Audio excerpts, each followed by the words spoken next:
8 months pregnant and swinging an axe in the Montana wilderness. That's how Caleb first found Elena. But when she heard his horse approaching, something inside her snapped.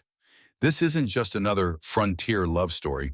This is about two broken people who discovered that sometimes the strongest foundations are built from the pieces of what came before. If you're ready for a story that will make you believe in second chances, hit that like button and settle in. What happened next changed two lives forever. She built a cabin while pregnant, then a stranger on horseback. Changed everything forever. The sound hit Elena Crawford like a physical blow. Hoofbeats, steady, deliberate, coming up the mountain trail toward her clearing. She dropped the axe mid-swing, her breath catching in her throat as the familiar panic clawed its way up from her chest. Her hands shook as she pressed them against her swollen belly. 8 months heavy with child, and suddenly she wasn't standing in a Montana clearing anymore. She was back in Boston. Back in that bedroom with moonlight streaming through lace curtains. Back to the night she'd woken to find James packing his saddlebags, his movements quick and guilty in the darkness. "Where are you going?" she'd whispered. He hadn't even looked at her. "West, better opportunities." "What about the baby? What about me?" The silence had stretched between them like a chasm. Then came the sound that would haunt her dreams. His boots on the stairs, the front door closing, and finally hoofbeats fading into the night as he rode away with everything they owned, leaving her with nothing but shame and a child growing in her womb. Now 10 months later, that same sound made her stomach lurch with terror. Elena forced herself to breathe. This was Montana, not Boston. She was Elena Crawford now, not the abandoned Mrs. James Whitmore. She'd built this cabin with her own hands, staked this claim fair and square, and she would not be driven from it by fear. But her hands still trembled as she reached for the rifle leaning against the half-built cabin wall. The rider emerged from the tree line slowly, as if he understood that sudden movements might spook her. He was tall in the saddle, broad-shouldered, dressed in the practical canvas and wool of a working cowboy. His hat shadowed his face, but she caught the glint of dark eyes taking in the scene before him. The pregnant woman with a rifle, the half-built cabin, the scattered tools that spoke of solitary, desperate work. He stopped his horse 20 feet away and sat still for a long moment. When he spoke, his voice was low, careful, like he was gentling a frightened animal. "Afternoon, ma'am. Name's Caleb Brennan. I ride boundary for the Triple Creek Ranch down in the valley." Elena's grip tightened on the rifle. "I know whose land borders mine, and I know I'm not on it." "No, ma'am, you're not. Your claim's properly registered. I checked at the land office in town." He paused, and she saw him shift slightly in the saddle, favoring his left side. "I was just making sure you're all right up here." "I'm fine." The words came out harder than she intended, sharpened by the fear still coursing through her veins. "Yes, ma'am." His tone didn't change, but she heard the doubt in it. His gaze moved from her face to the cabin frame, taking in the solid construction, the careful measurements, the pile of logs still waiting to be raised. "You've done good work here. That's a solid frame. I don't need your approval." "Wasn't offering it." He gathered his reins, preparing to leave. "But I was wondering if you'd accept some help with the ridgepole. Those logs are heavy and lifting them alone." "I said I'm fine." The sharpness in her voice made his horse shift restlessly. Caleb steadied the animal with one hand while studying Elena with those dark, too perceptive eyes. "All right," he said quietly. "I'll leave you to it then." But he didn't move immediately. Instead, he sat there looking at her with an expression she couldn't read. Sam, not pity. She would have sent him away immediately if she'd seen pity. Something else. Something that looked almost like recognition. "You know where to find Triple Creek if you change your mind," he said finally. "We're 3 miles down the valley trail. Main house is the one with the blue shutters. Anyone there can send for me." "I won't." "Fair enough." This time he did turn his horse, guiding it back toward the trail with easy grace. But at the edge of the clearing, he paused and looked back. "Storm's coming in tomorrow. Big one by the feel of it. You might want to secure what you can and lay low for a few days." Then he was gone, disappearing down the switchbacks as quietly as he'd come. Elena stood frozen in the clearing, rifle still held, low heart, still racing. She waited until the sound of hoofbeats faded completely before she lowered the gun and let out a breath she didn't know she'd been holding. Her hands were shaking again. She told herself it was the cold or exhaustion or the adrenaline of confrontation. But deep down beneath all the layers of determination and defiance she'd wrapped around herself like armor, she knew the truth. She'd been afraid he would push and terrified he would see through her careful facade to the broken woman beneath. But he'd done neither. He'd simply looked at her, really looked, and then offered help without demanding anything in return. That scared her more than anything else could have. The storm came exactly as Caleb Brennan had predicted. It rolled in from the north the next afternoon, turning the sky from gray to black in less than an hour. The wind picked up until it howled through the pines, and the first snowflakes came down fat and heavy. Elena had spent the morning securing everything she could, covering tools with canvas, moving supplies into her small tent banking the fire pit. By the time the worst of it hit, she was as ready as she could be. But ready and safe were two different things. The tent shuddered and snapped in the wind.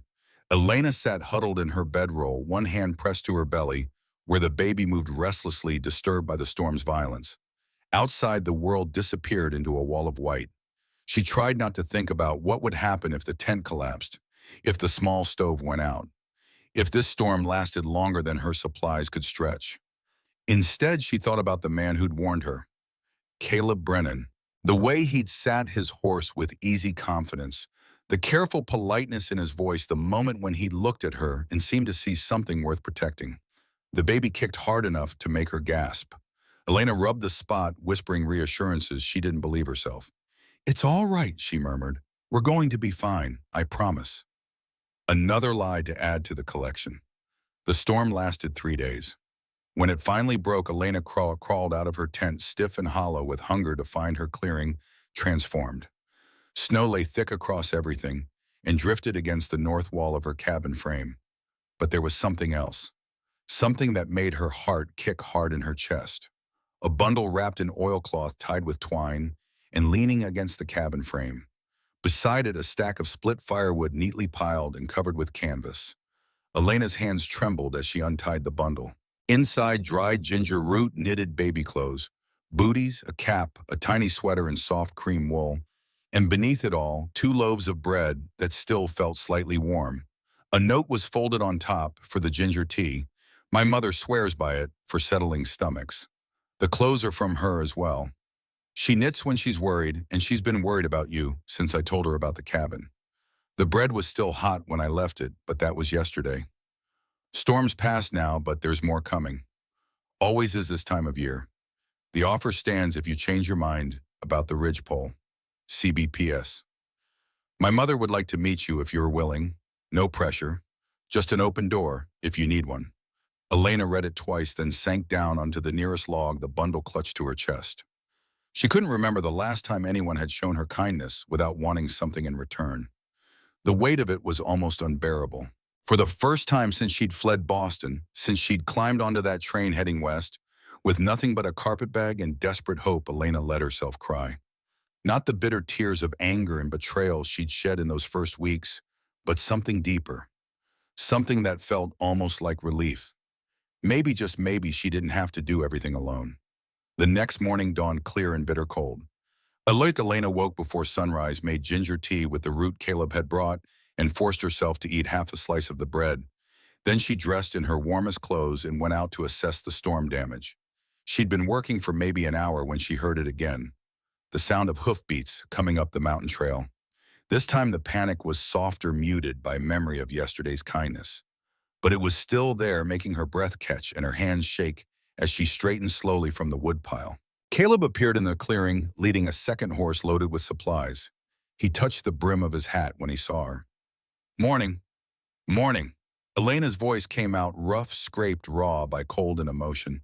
She cleared her throat. "Got your delivery. And the note." "Good."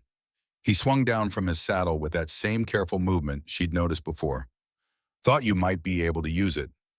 "I did, thank you." The words felt awkward, unfamiliar after months of accepting nothing from anyone. "And thank your mother. The clothes they're beautiful."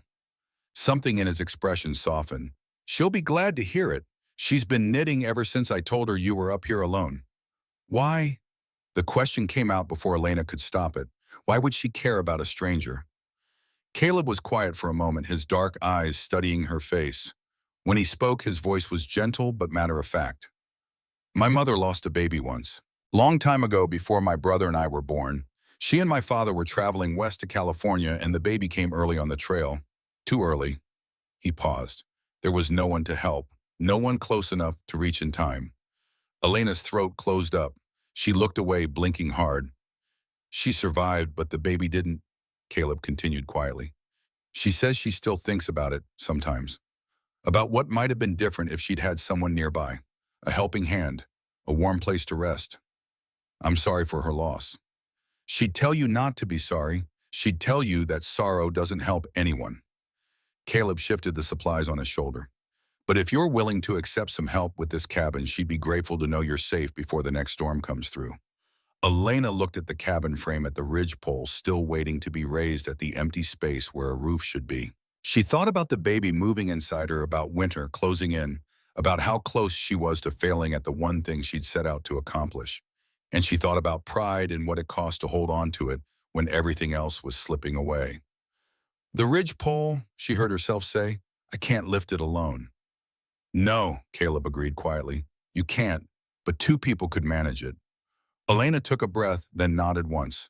All right, show me what needs to happen. They worked mostly in silence for the first hour, and Elena was grateful for it. Caleb proved to be exactly the kind of worker she could tolerate, efficient, patient, and completely lacking in patronizing helpfulness. He didn't try to take over or tell her what to do. He simply assessed what needed to happen, explained the plan once, and waited for her to agree before they began. The ridgepole was a lodgepole pine 20 feet long and heavy with sap. Even with two of them, it took all their strength to maneuver it into position. You did most of it, Caleb said, when it was finally in place, solid and level. You did the hard part. He gestured to the walls, the foundation, the careful measurements that made everything square and true. This is solid building. You know what you're doing. Elena felt heat rise in her cheeks.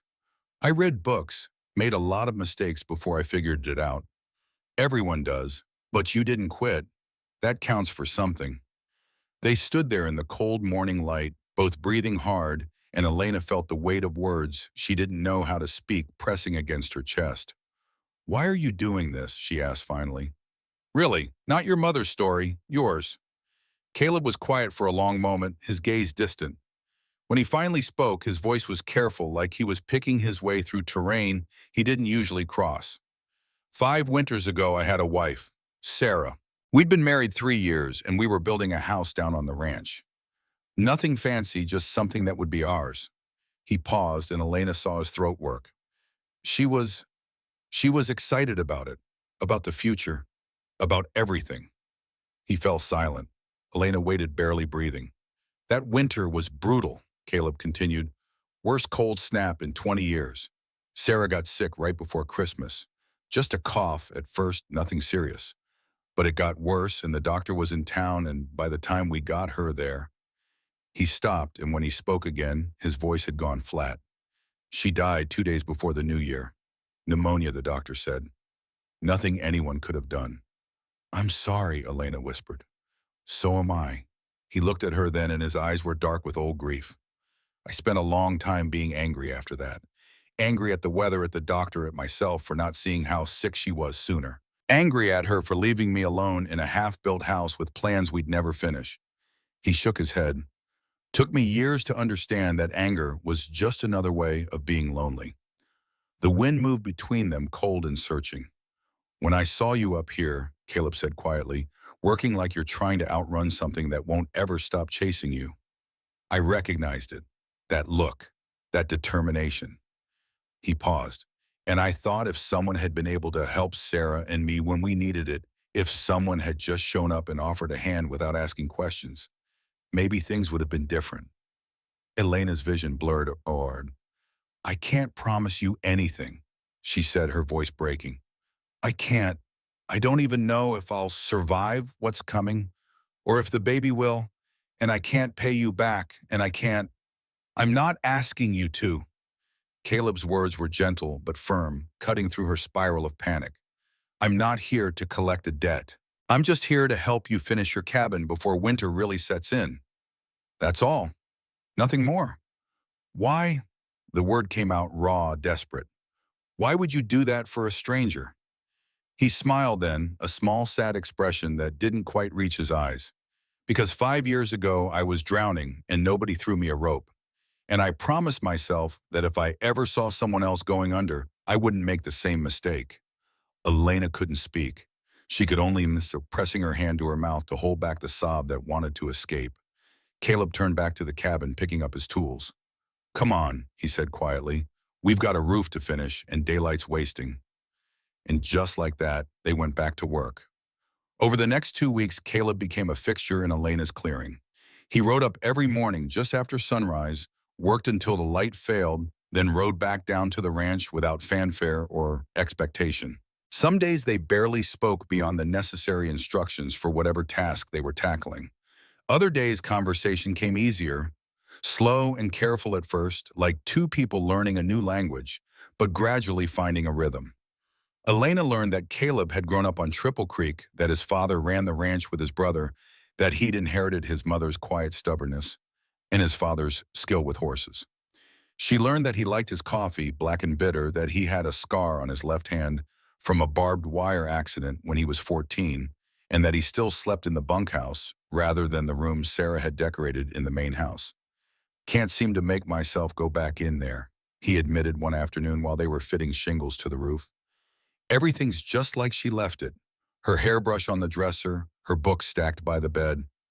My mother keeps asking if she can pack it up, but I keep saying no. Why? Elena asked. He was quiet for a moment, his hands steady on the shingle he was nailing down. Because if I pack it up, that means admitting she's really gone. And I'm not sure I'm ready for that yet.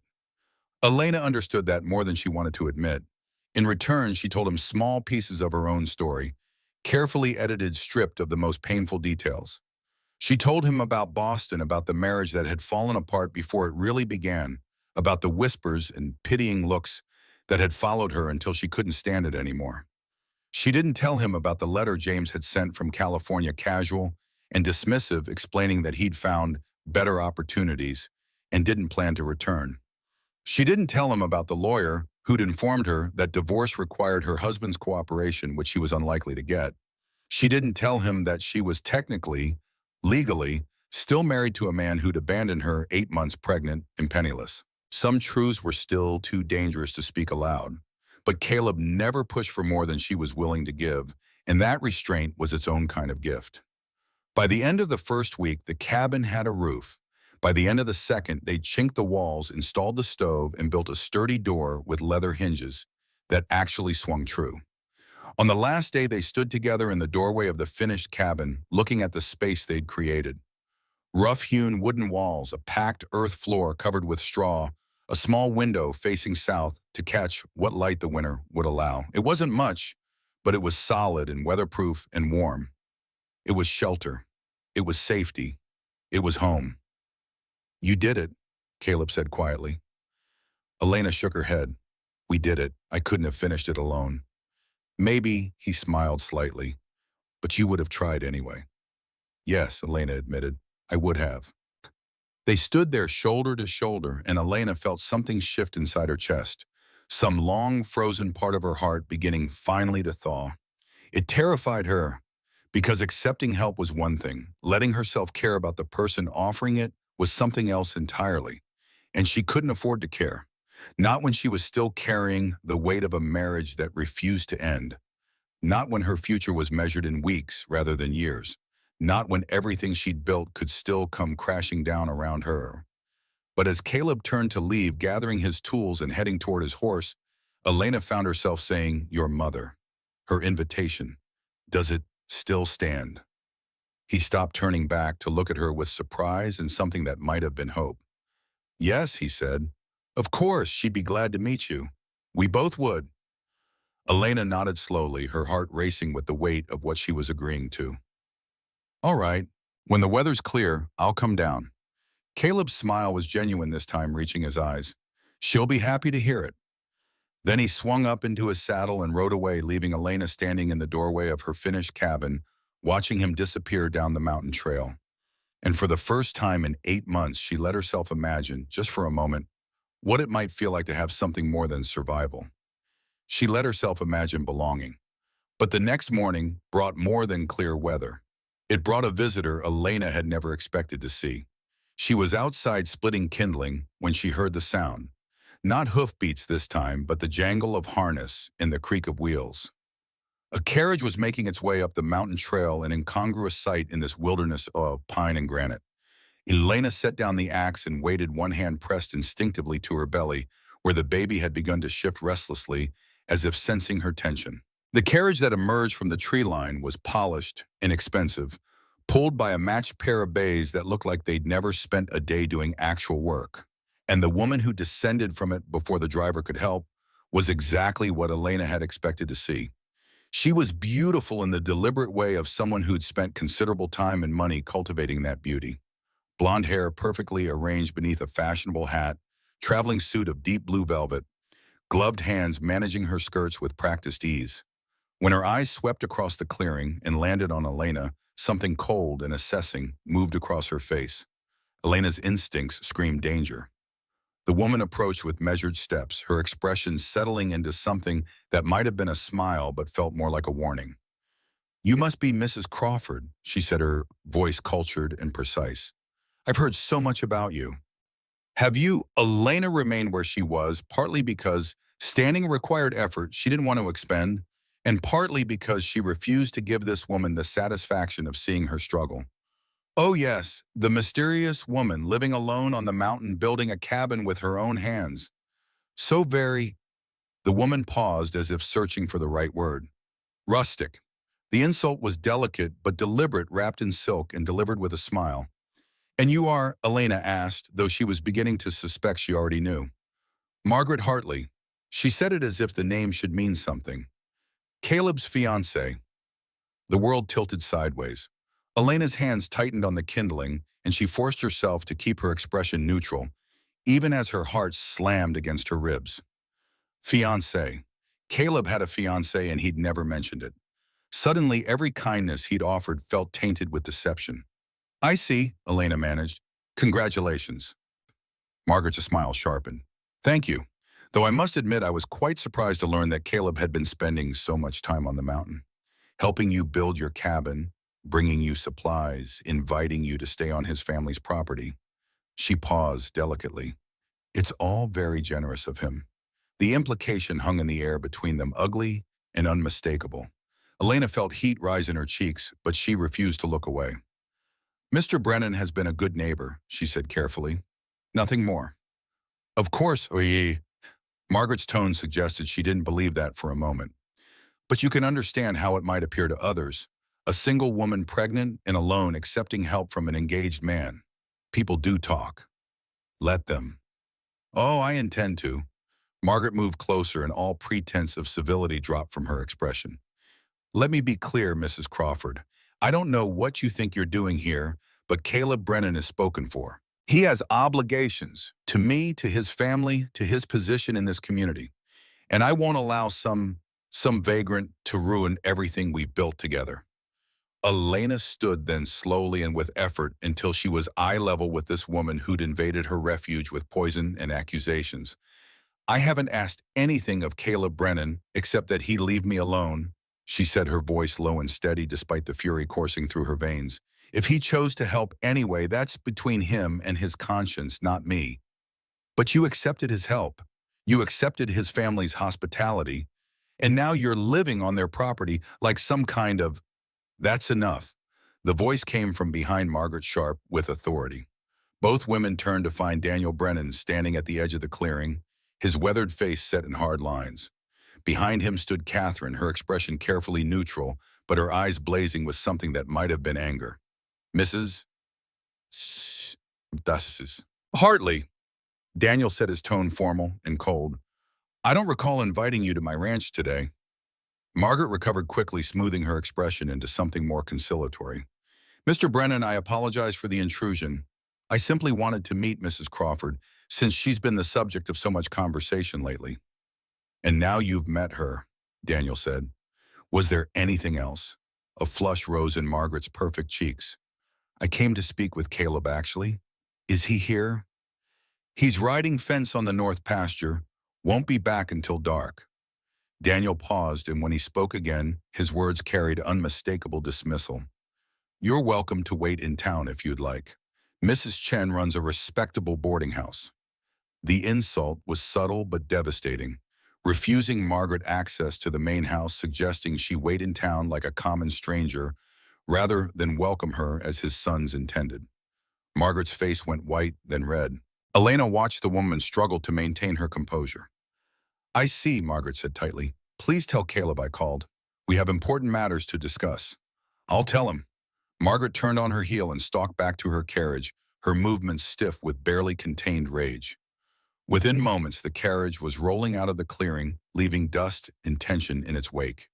Daniel watched until it disappeared down the road, then turned to Elena with an expression that was hard to read. You all right? I'm fine.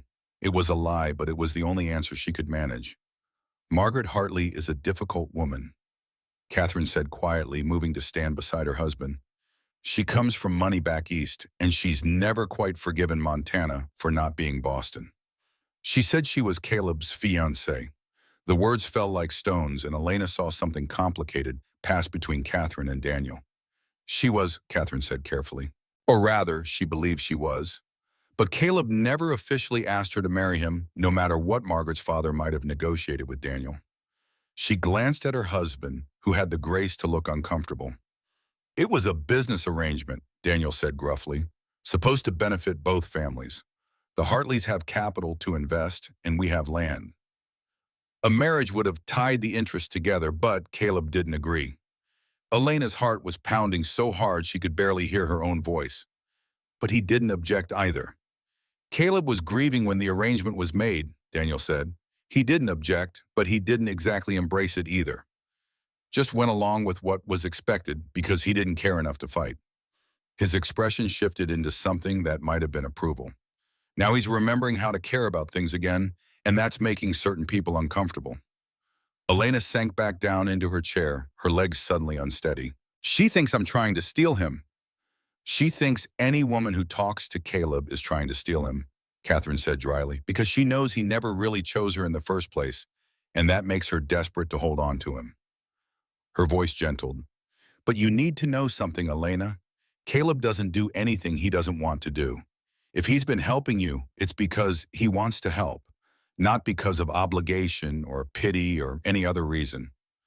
But if he's engaged, he's not, Daniel interrupted. Not formally, not in any way that matters. And he's made it clear to both Margaret and me that he doesn't intend to be. He paused, his weathered face softening slightly.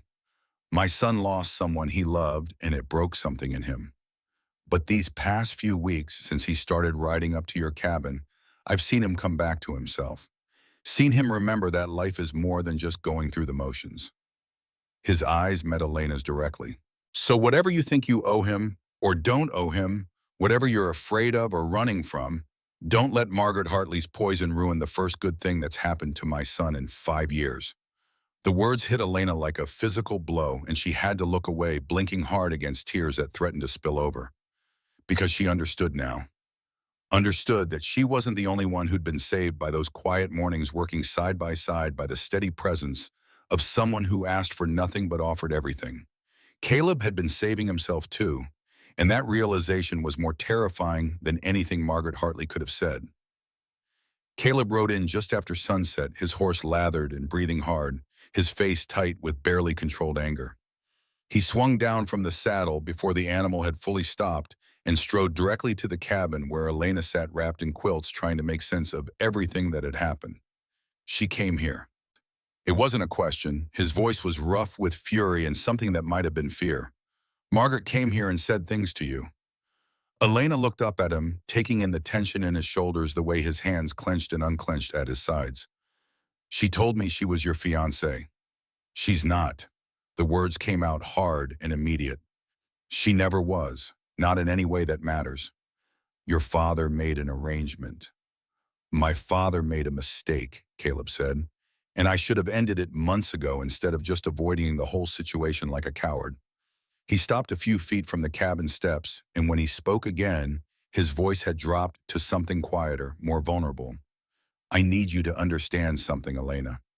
After Sarah died, I stopped caring about most things. Stopped caring about the ranch, about my future, about whether I lived or died. When my father proposed the arrangement with the Hartleys, I didn't object because I didn't have the energy to fight. And it didn't matter anyway because I couldn't imagine ever caring about another person that way again. The wind moved through the clearing, carrying the smell of hay and horses and distant snow. What changed? Elena asked quietly. Caleb's throat worked and she saw him struggle with words that clearly didn't come easily. You did, he said finally. Finding you up on that mountain, watching you build something impossible through sheer stubborn determination. Seeing you refuse to quit, even when quitting would have been reasonable.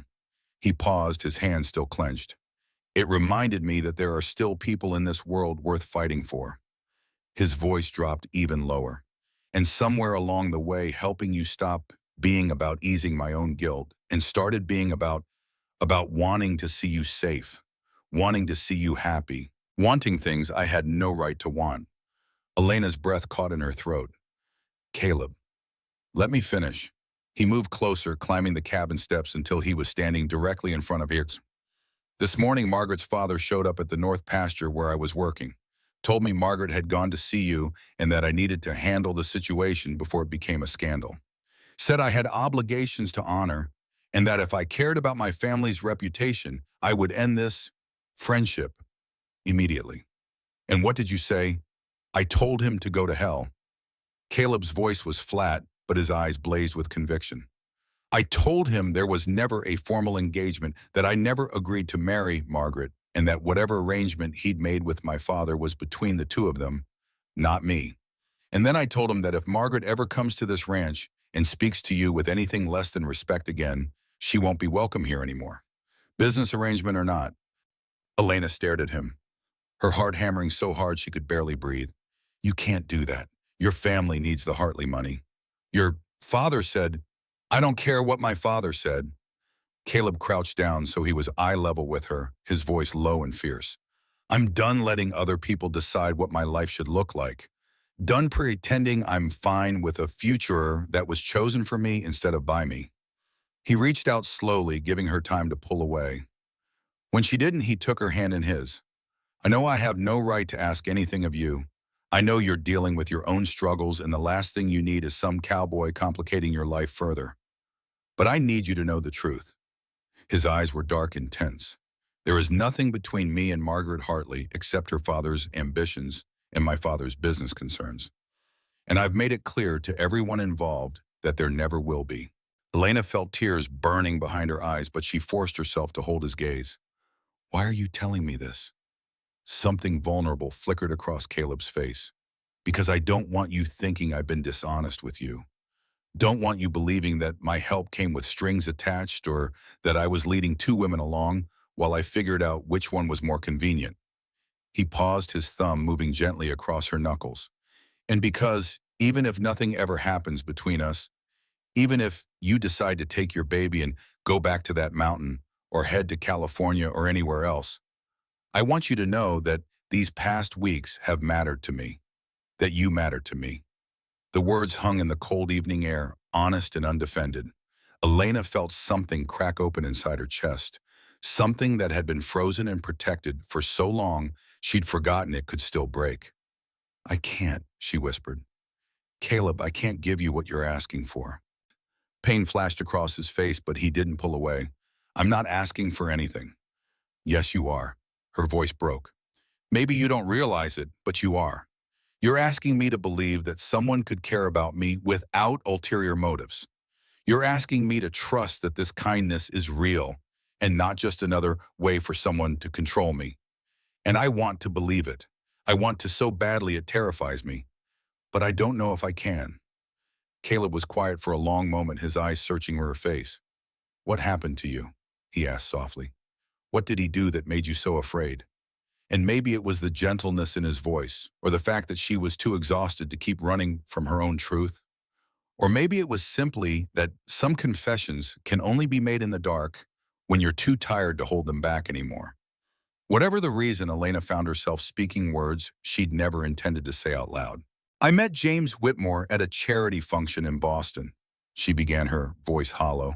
He was charming and attentive and everything my parents wanted for me. Established family, good prospects, impeccable manners. We courted for 6 months before he proposed, and I thought I was the luckiest woman alive. She laughed bitterly. I was so naive. Caleb's hand tightened on hers, but he didn't interrupt. The marriage was fine at first, not passionate, but comfortable. James worked in my father's shipping company, and we lived in a nice house in a respectable neighborhood, and I thought that was enough. Elena's throat tightened. Then my father died suddenly, and everything changed. The memories came faster now, sharp and painful. James started staying out late, drinking more, spending money we didn't have. When I questioned him, he told me it was none of my concern, that I should focus on being a proper wife and let him handle the business. She paused, forcing herself to continue. I found out he'd been embezzling from the company for months, taking money that should have gone to my mother to the employees who depended on those wages. When I confronted him, he told me I was being hysterical, that I didn't understand how business worked. Her voice cracked. And then one morning I woke up and he was gone. Just gone. He'd taken everything of value from the house, closed our bank accounts, and left a note saying he'd found better opportunities out west and wouldn't be returning. And you were pregnant, Caleb said quietly, 3 months along, though I didn't know it yet. Elena wiped her eyes with her free fun. I went to our lawyer to start divorce proceedings, but he told me that without James's cooperation, without him signing papers or appearing in court, I couldn't get a divorce under Massachusetts law. I was legally bound to a man who'd abandoned me, and there was nothing I could do about it. Caleb's jaw tightened, but he remained silent, letting her finish. My mother's friends started avoiding her. The whispers followed us everywhere. Poor Margaret Whitmore, what a tragedy. That husband of hers was always suspicious. She should have known better. And me? Elena's voice broke completely. I was the cautionary tale, the foolish girl who'd married poorly and was now paying the price. She looked at Caleb directly, needing him to understand. When I realized I was pregnant, I knew I couldn't stay. Couldn't raise a child in that environment where my shame would become their burden. So I took what little money I had left, got on a train heading west, and I just ran. To Montana, to anywhere James wasn't, to somewhere I could start over, and no one would know me as the abandoned wife. Elena wiped her eyes again, her voice dropping to barely above a whisper. So when you ask why I can't trust this kindness, why I can't believe someone would help without expecting something in return, it's because the last man who promised to take care of me stole everything I had and disappeared. And legally, I'm still married to him. I'm still bound to someone who destroyed my life and left me with nothing but a baby and a pile of shame. The silence that followed felt heavy and absolute. Elena waited for Caleb to pull away, to realize that she was too damaged, too complicated, too much trouble. Waited for him to see her the way everyone else had, as a cautionary tale, a scandal, a woman whose poor judgment had brought disaster on herself. But he didn't pull away. Instead, he lifted her hand to his lips and pressed a gentle kiss to her knuckles. I'm sorry, he said quietly.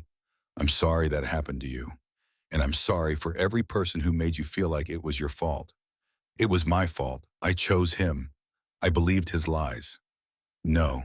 Caleb's voice was firm. He lied. He stole. He abandoned his pregnant wife. Those were his choices, not yours.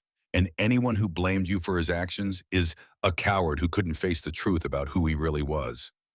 The words broke something loose inside Elena's chest, and suddenly she was crying. Great heaving sobs that shook her whole body.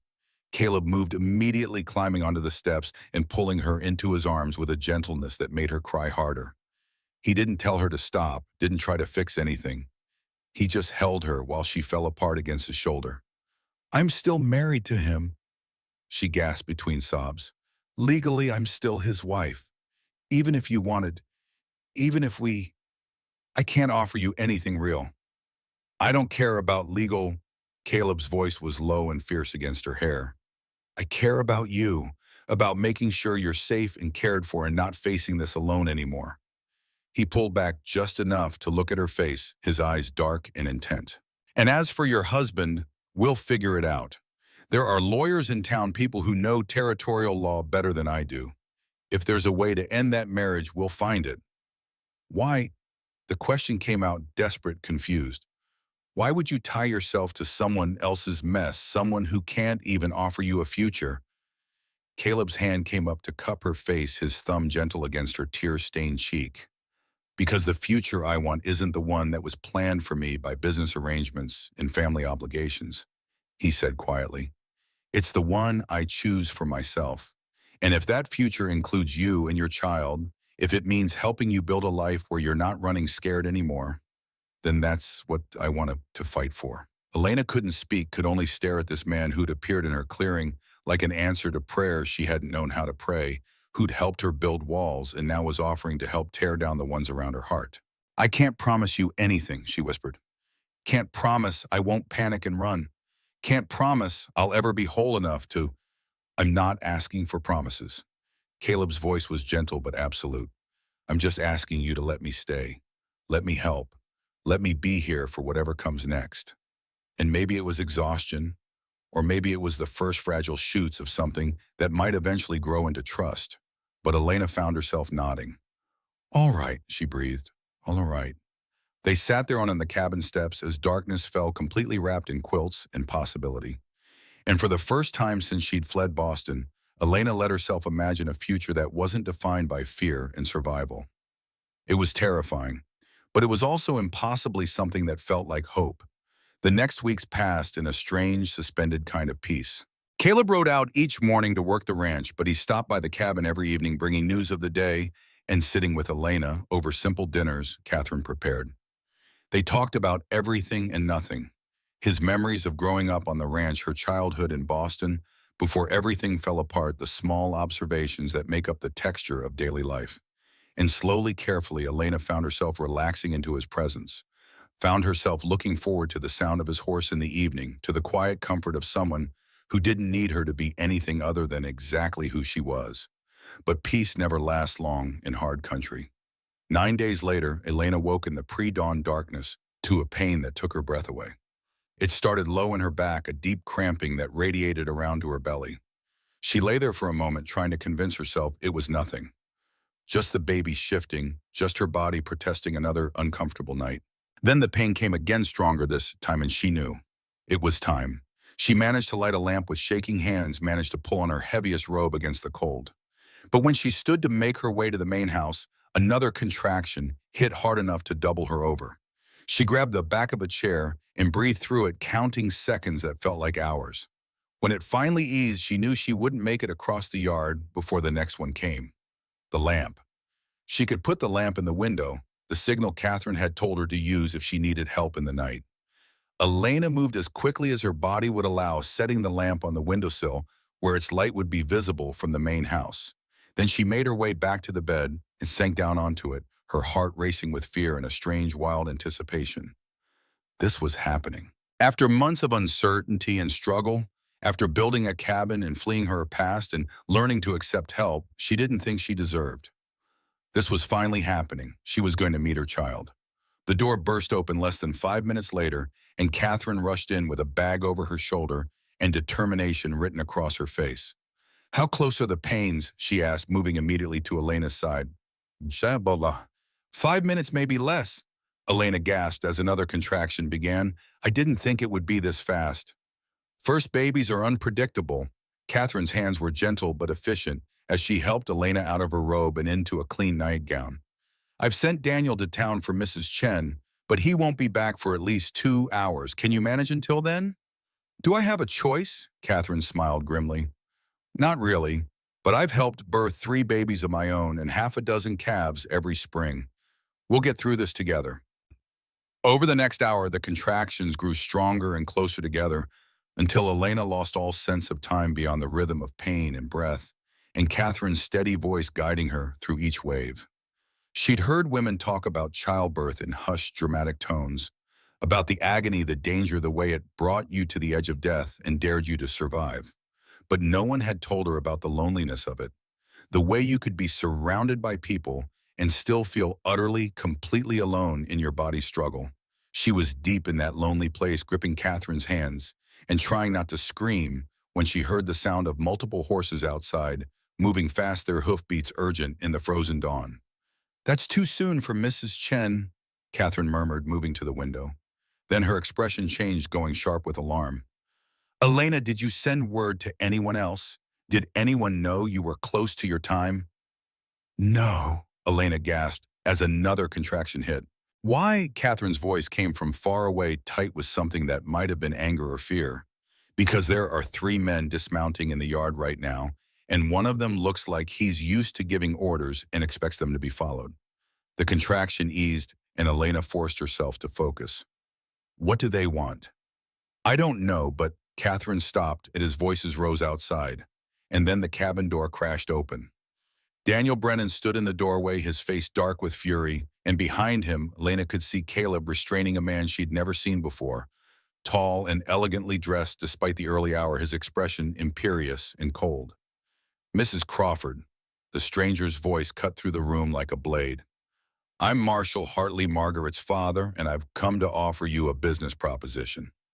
Elena stared at him through a haze of pain and disbelief. You've come to what? To offer you money. $500 to leave Montana immediately and never return. Take your child, go back east or to California or wherever desperate women go, but leave this territory and stop causing problems for respectable people. The sheer audacity of it left Elena speechless. Catherine moved to stand between her and the men, her small frame rigid with protective fury. Get out, Catherine said, her voice deadly quiet. Get out of this house right now before I have my husband throw you off this property. I don't think you understand the situation, Mrs. Brennan. Hartley's smile was cold. Your son has been compromised by this woman's presence. His engagement to my daughter is at risk because people who are talking, and in a small territory like this, talk can destroy reputations. I'm simply offering a solution that benefits everyone. The only person being compromised here is Elena, Caleb said, his voice shaking with barely controlled rage. He'd released Hartley and now stood at the foot of the bed, his eyes meeting Elena's with an intensity that took her breath away. And the only reputation that matters is hers, which you're destroying right now by treating her like she's something to be bought and removed. Another contraction hit harder than before, and Elena couldn't stop the cry that escaped her lips. Catherine was at her side immediately, her attention shifting completely from the confrontation to the woman in labor. You need to leave, Catherine said to the men, not looking at them. All of you. She needs quiet and calm, not this circus. I'm not leaving until she agrees to my terms, Hartley insisted. Then you'll be here a long time. The voice came from the doorway, quiet but carrying absolute authority. Everyone turned to see an elderly Chinese woman entering the cabin, her medical bag in hand, her expression serene despite the chaos. Miss Chen moved through the room like she owned it, assessing the situation with a single glance. This woman is in labor, she said calmly. Anyone who is not helping should leave immediately. That includes you, she pointed at Hartley, and you, she pointed at Daniel. You may stay, she told Caleb, but only if you can be useful without causing stress. Hartley's face flushed with indignation. I'm not finished. Yes, you are. Mrs. Chen's tone didn't change, but something in her eyes made even Hartley take a step back. This is a birthing room now. Either you leave with dignity or I will have you removed. Your choice. For a long moment, he Hartley stared at the small, unimpressed midwife, clearly trying to decide if he could bully his way through this situation. Then Daniel's hand landed heavy on his shoulder. You heard the lady, Daniel said quietly. Time to go. Hartley allowed himself to be escorted out, but at the door he turned back one last time. This isn't over, Mrs. Crawford. You're making powerful people very unhappy, and that rarely ends well. Then he was gone, and the cabin fell into sudden blessed quiet. Mrs. Chen moved immediately to Elena's side, her practiced hands gentle as she examined her. First baby, yeah. Elena's voice came out rough, strained. You're doing well. Strong contractions, good progress. Mrs. Chen looked up at Catherine. Hot water, clean towels, and something for her to bite down on when the pushing starts. She gestured to Caleb, who still stood frozen at the foot of the bed. Come here. Caleb moved forward hesitantly, and Mrs. Chen took his hand and placed it in Elena's. She needs an anchor, the midwife said simply. Someone to hold on to when the pain gets bad. Can you do that? Caleb's throat worked, but he nodded. His hand tightened on Elena's. warm and solid and steady. Good. Mrs. Chen turned back to her preparations. Now let's bring this baby into the world. The next hours blurred together in a haze of pain and effort, and the steady presence of people who refused to let Elena face this alone. Catherine brought water and cool cloths for her forehead. Mrs. Chen guided her through each stage of labor with calm competence. And Caleb stayed at her side through all of it, letting her crush his hand during contractions, speaking quiet encouragement when she was certain she couldn't continue. "You're doing this," he murmured during one particularly brutal contraction. "You're the strongest person I've ever known, and you're doing this." "I can't," Elena gasped. "I can't. It's too much. "Yes, you can." His voice was fierce and absolute. "You built a cabin on a mountain. You survived things that would have broken anyone else. You can do this." And somehow impossibly, she did. Just as the winter sun was climbing over the eastern peaks, flooding the cabin with pale gold light, Elena pushed her son into the world. His first cry was strong and indignant, and the sound of it broke something open in Elena's chest, something that had been locked away for so long, she'd forgotten it existed. Mrs. Chen worked quickly cleaning the baby and wrapping him in soft blankets before placing him in Elena's arms. He was perfect, impossibly small and perfect, with a shock of dark hair and eyes that would probably turn brown like hers, and tiny fists that waved in protest at being born into such a cold, bright world. "Hello," Elena whispered, tears streaming down her face. "Hello, little one. I'm your mother." The baby's crying quieted, and he turned his head toward her voice with the instinctive seeking of all newborns. Elena felt her heart crack completely open, felt love pour through the cracks like light, and understood finally what Catherine had been trying to tell her all along. Some things were worth the risk of vulnerability. Some things were worth letting people close enough to hurt you. This child, this impossible beautiful child, was worth everything. She looked up to find Caleb still standing there, his face wet with tears. He wasn't bothering to hide, staring at the baby in her arms with an expression of such raw wonder that it took her breath away. "Do you want to hold him?" The offer came out before Elena consciously decided to make it, but she knew immediately it was right. Caleb's eyes widened. Are you sure?" "I'm sure." He moved closer, and Mrs. Chen showed him how to support the baby's head as Elena transferred the warm, squirming bundle into his arms. Caleb stood there, this strong man who worked all day with his hands, holding a newborn like he was cradling the most precious thing in existence. And maybe he was. "He's perfect," Caleb breathed. "Elena, he's absolutely perfect." "He is," she agreed, exhaustion finally crashing over her. But it was a good exhaustion, the kind that came after completing something impossible. Mrs. Chen finished her work and stood wiping her hands on a towel. "Mother and baby are both healthy. You did well." She looked at Caleb, still holding the infant, with careful reverence. "And you make a good anchor. Not many men can stand to be in the birthing room, but you never flinched." "I wasn't going anywhere," Caleb said simply, his eyes still on the baby. "Not when she needed me." Catherine appeared with fresh linens and helped Elena into clean clothes, while Caleb reluctantly handed the baby back to Mrs. Chen for a more thorough examination. And as Elena settled back into the bed, clean and exhausted and overwhelmed by everything that had just happened, she felt the weight of the past 9 months finally begin to lift. She'd done it. Against all odds, against all the fear and uncertainty and loneliness, she'd brought her son safely into the world. And she hadn't been alone. But even as relief flooded through her, Elena knew this was just the beginning. Marshall Hartley's threat still hung over them. Her marriage to James was still legally binding. And despite the tenderness in Caleb's eyes as he looked at her son, despite the way her heart had cracked open, when he'd refused to leave her side, Elena knew that loving someone and building a life with them were two very different things. The baby slept in Elena's arms as winter sunlight streamed through the cabin windows. But outside, storm clouds were gathering on the horizon. And Elena had learned enough about Montana weather to know that the worst storms always came when you thought you were safe. The baby, Samuel, Elena named him after her father, slept peacefully in the cradle Daniel had appeared with the morning after his birth. Just taking up space in the barn, he'd claimed, but Elena had seen the careful sanding, the fresh coat of paint, that spoke of hours spent preparing for this moment. It was Catherine who told her about the conversation that had taken place while she was recovering from the birth. Marshall Hartley came back, Catherine said quietly, settling into the chair beside Elena's bed with a cup of tea. 2 days after Samuel was born. Caleb met him at the property line. Elena's stomach clenched. What did he want? The same thing as before. Money in exchange for you disappearing. Catherine's expression was grim. But this time he brought papers. Legal documents claiming that your presence here constitutes adultery since you're still legally married and that he could have both you and Caleb arrested if you don't take his offer and leave. Can he do that? Elena's voice was barely a whisper. Probably not. Judge Morrison says territorial law is more concerned with current circumstances than legal technicalities from other states. But Hartley has connections, money influence.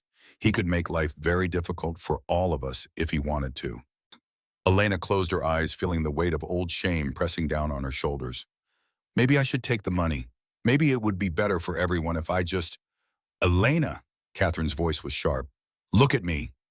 Elena opened her eyes to find the older woman leaning forward, her expression fierce. I told you once about the baby I lost, Catherine said, but I didn't tell you about the choice I had to make afterward. When I was pregnant with Caleb, the doctor in town, the same one who couldn't save my first baby, told me and Daniel that I was too weak, too damaged to carry another child safely. He recommended that we not continue with the pregnancy. Elena's breath caught. Daniel left the choice to me, Catherine continued, and for weeks I was terrified. Terrified of losing another baby, terrified of leaving Daniel alone, terrified of hoping for something that might be taken away again. Her voice softened. But then I realized that fear was just another way of giving up. That letting terror make my choices for me was the same as letting that doctor's doubt win. She reached out and took Elena's hand. I chose to hope, chose to fight for the life I was carrying, even when it seemed impossible. And Caleb is the result of that choice. Strong and stubborn, and more beautiful than I ever dared imagine. Tears spilled down Elena's cheeks. But what if I'm not strong enough? What if I make the wrong choice and Samuel pays for it?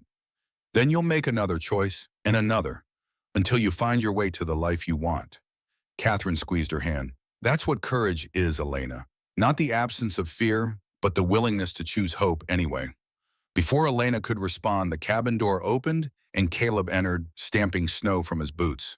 He moved quietly to the cradle where Samuel slept, his expression softening as he watched the baby's peaceful breathing. How was the fence line? Catherine asked. Fine. Caleb's answer was distracted. He looked up at Elena and she saw something complicated in his eyes. But I ran into Robert Finch on the way back, the lawyer from Helena. Elena's heart began to race. What did he want? He's been looking into your situation, researching territorial law precedents for dissolving marriages when one party has abandoned the other. Caleb moved closer, his expression carefully neutral. He thinks he can help. Montana territory allows for divorce on grounds of desertion, but there are requirements. You have to prove your husband abandoned you with intent never to return, and you have to make a good faith effort to notify him of the proceedings. Elena's stomach sank, which means finding James and getting him to respond, which he won't do. Not necessarily. Caleb pulled a folded paper from his coat pocket.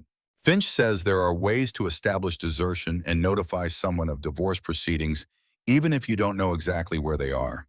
Publication notices in newspapers, affidavits from witnesses, that kind of thing. Creative legal solutions, Elena said, remembering their earlier conversation. Exactly. It won't be quick and it won't be easy. The process could take months, maybe longer.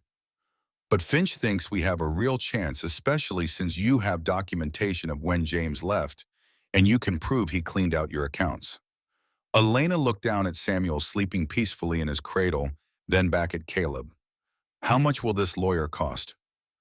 Finch sometimes takes cases on contingency if he believes they're just, Caleb said carefully.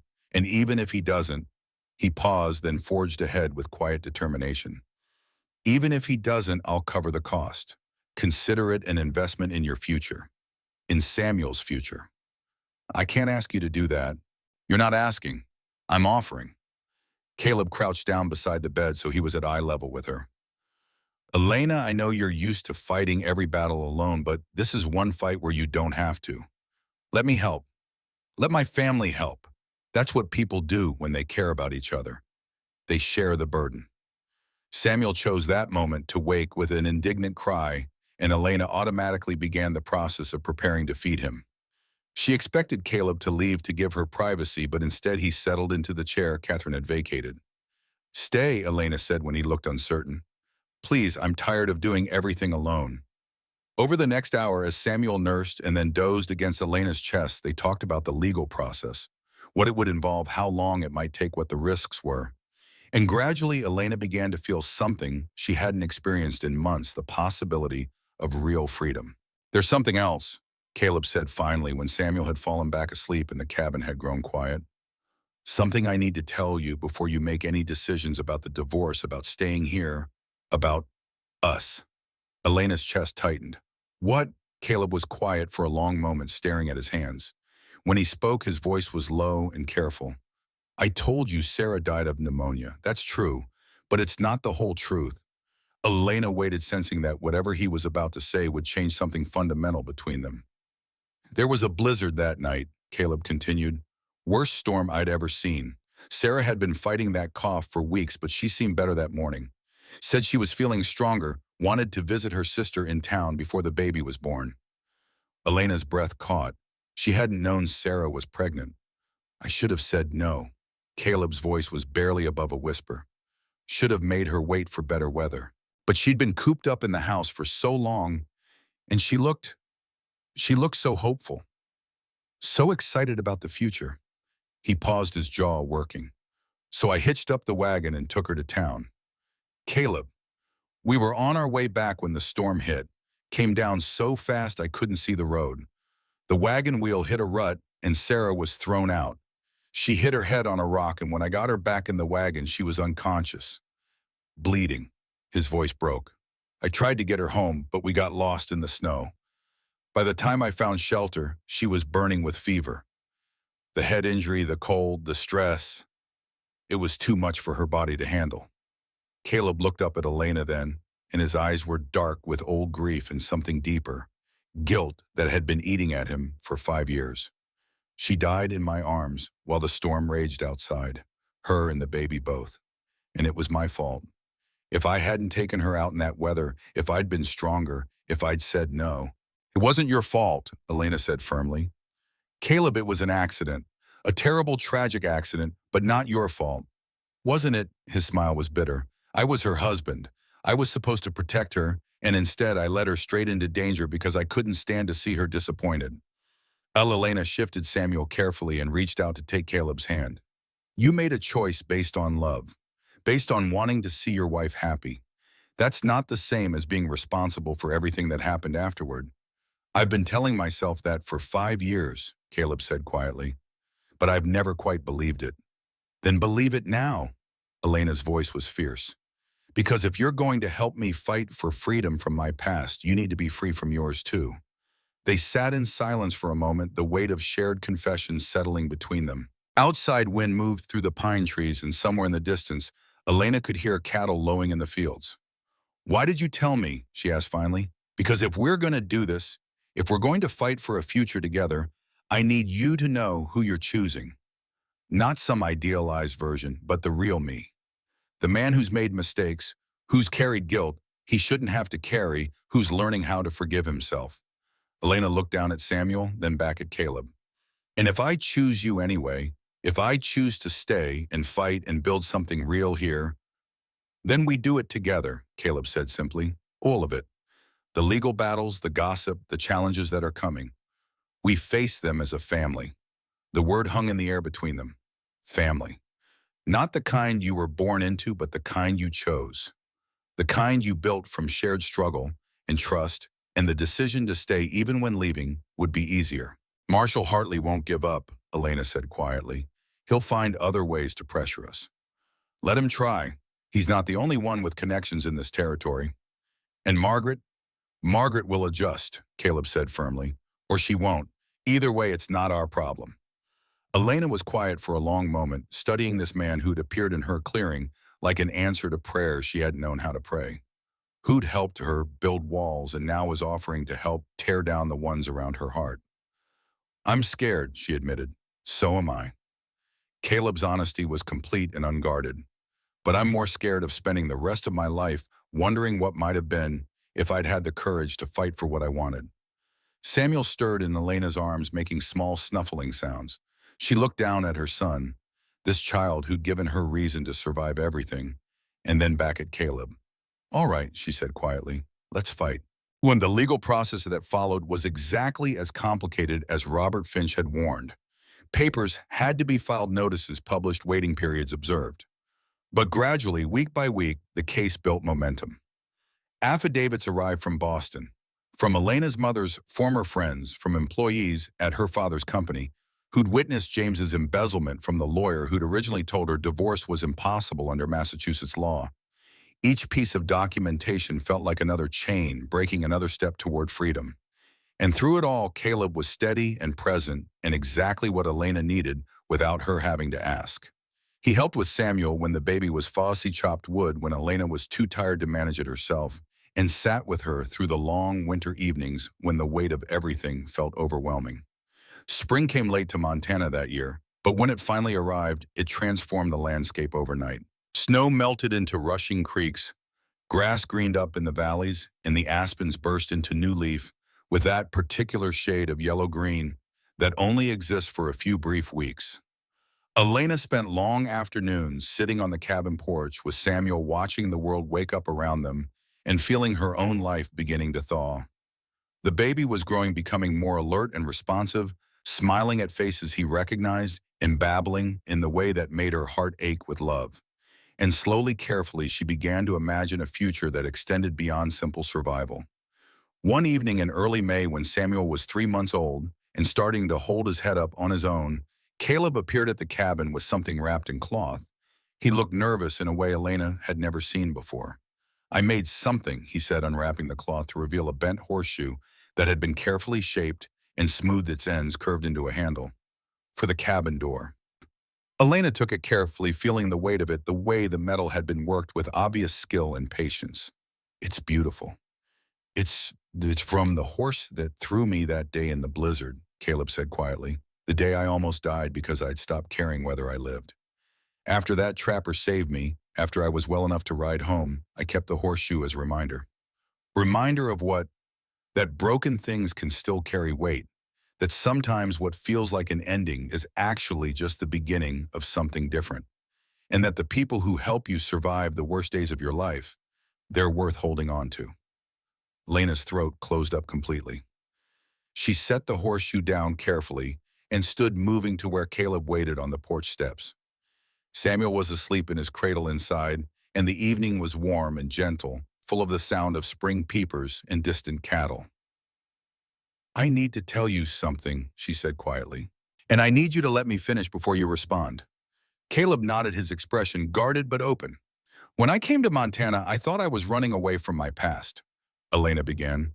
"I thought if I could just get far enough from Boston, from James, from all the shame and judgment, I could build a life where none of that mattered anymore, where I could be strong enough that I'd never need anyone again." She paused, gathering courage. "But these past months with you and your family, watching you help me, not because you had to, but because you wanted to, it's changed something in me. Made me realize that maybe the strongest thing I can do isn't proving I can survive alone. Maybe it's having the courage to build something with someone else." Caleb's breath caught, but he remained silent. "I'm still afraid," Elena admitted. "Afraid of trusting someone and having them leave. Afraid of letting Samuel get attached to you and then losing you. Afraid that I'm too damaged, too complicated, too much trouble for anyone to really want long-term." Tears were streaming down her mouth now, but she didn't try to hide them. "But I'm more afraid of spending the rest of my life running from the possibility of happiness because I'm too scared to reach for it." "Elena, let me finish," she said. "Please." He nodded, his own eyes bright with unshed tears. "You asked me once to trust you one day at a time," Elena continued, "and I did. And every single day you've proven that trust was worth giving. You've been patient when I was difficult, kind when I was defensive, present when I was afraid. And you've loved my son." Her voice broke. "You've loved Samuel like he was yours, even though you had no obligation to, even though it would have been easier to walk away. I could never walk away from him, Caleb said quietly. Or from you. I know, Elena said, and she did know it finally in a way that went deeper than fear or doubt. So I'm asking, if you still want this, if you still want us, I'm ready to stop running. I'm ready to build something real with you, whatever that looks like. For a long moment, Caleb just stared at her, his expression cycling through disbelief and hope, and something so tender it made Elena's chest ache. Then he moved, closing the distance between them and cupping her face in his hands with such gentle reverence it took her breath away. I want this, he said, his voice fierce and absolute. I want you and Samuel and whatever life we can build it together. I want mornings on that mountain and evenings on this porch and every ordinary moment in between. I want to be there when Samuel takes his first steps and says his first words and asks his first impossible questions. I want to help you finish that cabin and build you a proper barn and plant a garden that actually survives the winter. He paused, his thumb brushing away her tears. I want everything, Elena, if you'll have me. I will, she whispered. I do. And then he was kissing her, soft and careful at first, like she was something precious that might break. And then deeper with all the longing and restraint of months spent waiting for this moment. Elena kissed him back with equal fervor, pouring into it all the fear and hope and desperate, fragile trust she'd been holding close to her chest. When they finally broke apart, both breathing hard, Caleb rested his forehead against hers. We'll have to wait, he said quietly, until your divorce is final. I won't do anything that could complicate your case or give Hartley ammunition to use against you. I know, Elena said, but we can wait. We're good at that. We are, he agreed. And when it's finally done, when you're legally free, we'll get married, Elena finished. Nothing fancy, just us and your family and Samuel somewhere with mountains and sky and the promise of a future we chose for ourselves. Caleb's smile was brilliant and unguarded. That sounds perfect. The divorce decree came through in late August after 6 months of legal maneuvering and waiting. Judge Morrison granted it on grounds of desertion and willful abandonment, and when Robert Finch sent the official documents to Triple Creek Ranch, Elena held them with shaking hands and felt the last chains of her past finally fall away. She was free. The wedding happened on a September morning when the aspens were turning gold and the air carried the first hint of coming winter. They married at the cabin, Elena's cabin officially hers now that the divorce was finalized and she could legally own property again. Caleb had spent weeks helping her finish what they'd started, adding a proper roof and sturdy door, installing windows that actually opened, building a porch where they could sit and watch the seasons change. Catherine and Daniel came along with Caleb's brother Thomas and a handful of neighbors who'd proven themselves trustworthy friends. Mrs. Chen arrived with gifts of herbs and wisdom, and even Judge Morrison made the journey up the mountain to officiate, citing his investment in seeing this particular story end well. Elena wore a simple dress Catherine had altered from one of her own, cream-colored and practical, but beautiful in its simplicity. Samuel, now 8 months old and trying determinedly to crawl, was held by his grandmother and made cheerful sounds throughout the ceremony. And Caleb stood beside Elena in his best clothes, looking at her like she was everything he'd been waiting for. The vows they spoke were simple and honest, stripped of flowery language and grand promises. They promised to be present for each other, to share burdens and celebrate joys, to build a life together that honored both their pasts and their hopes for the future. And when Judge Morrison pronounced them married, when Caleb kissed her with gentle reverence, while their family cheered, Elena felt something settle deep in her bones. This was what home felt like. This was what belonging meant. Not the absence of struggle, but the presence of people who chose to stay through it. The celebration was modest. A simple meal. Catherine had prepared music from Thomas's fiddle stories and laughter that rang through the mountain clearing like benediction. And as the sun set behind the western peaks, painting the sky in shades of orange and gold, Elena stood with her husband and her son and looked at everything they'd built together. The cabin stood solid in weatherproof smoke rising from its chimney. The garden plot they'd prepared waited for spring planting. And on the door, catching the last rays of sunlight, hung the bent horseshoe Caleb had shaped, a reminder that broken things could still carry weight, that endings could become beginnings, that sometimes the most impossible dreams were the ones worth fighting for. Samuel babbled happily in Caleb's arms, reaching for his father's face with the casual trust of a child who'd never known anything but love. And Caleb, this quiet man who'd appeared in her clearing, like an answer to prayer she hadn't known how to pray, looked at Elena with eyes full of promise and peace. "Ready to start our life?" he asked softly. Elena took his free hand in hers, feeling the calluses that matched her own, the strength that came from shared work and shared purpose.